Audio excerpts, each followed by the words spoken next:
Inclusion in education means that all students, regardless of their personal circumstances, are welcomed by any school in regular classes and are supported to learn, contribute and participate.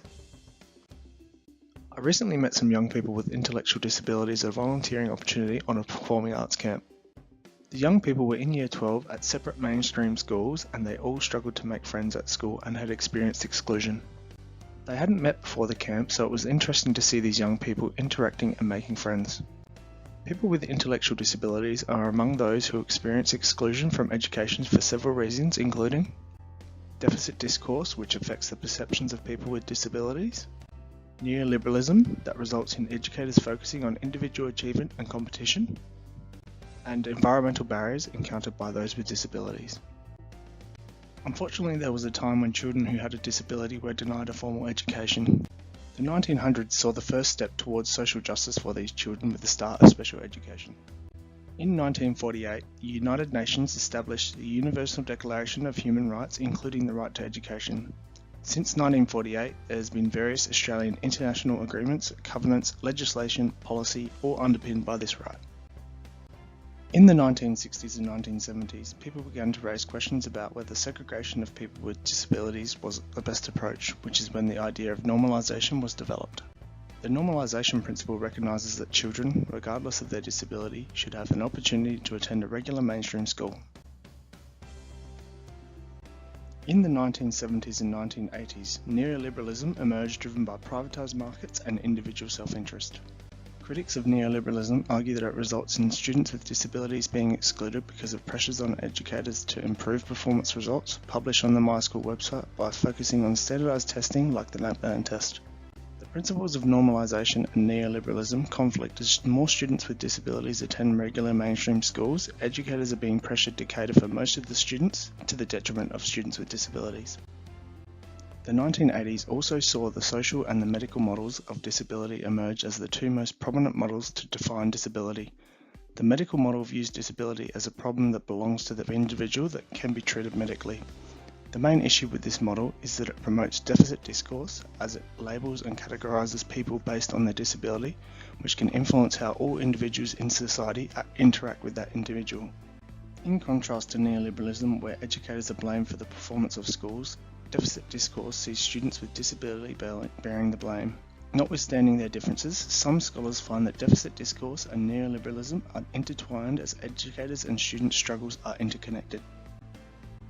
The social model of disability blames society for imposing disability on people through designing everything to meet the needs of a majority of people who do not have a disability.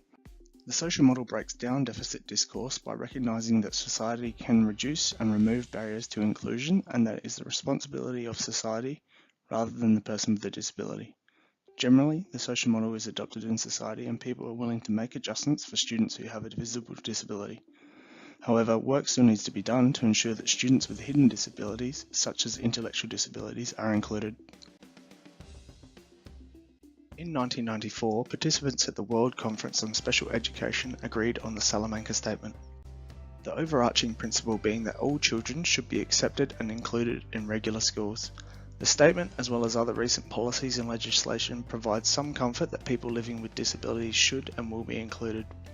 This is one of the reasons I believe the number of students recorded as having a disability is rising. In 2016, it was reported that nearly 20% of students in government schools in Australia are classified as disabled, and the most common disability reported is an intellectual disability. Contemporary classrooms are heterogeneous, made up of students with diverse learning needs and mixed abilities. Deficit discourse and neoliberal policies inadvertently influence strategies used by educators when teaching students with disabilities. Teaching strategies that support students with intellectual disabilities will be helpful for all students as everyone has their own mix of strengths and challenges.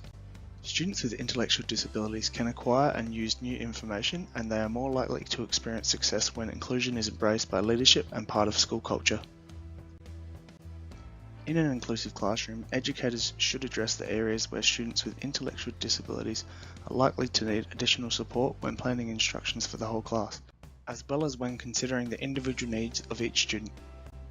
The universal design for learning is a pedagogy based on the social model principles that seeks to eliminate barriers to participation by designing activities that accommodate all students from the outset, rather than modifying or adapting activities for students with disability. The participants with intellectual disabilities at the performing arts camp that I volunteered at had the opportunity to try singing, acting and dancing.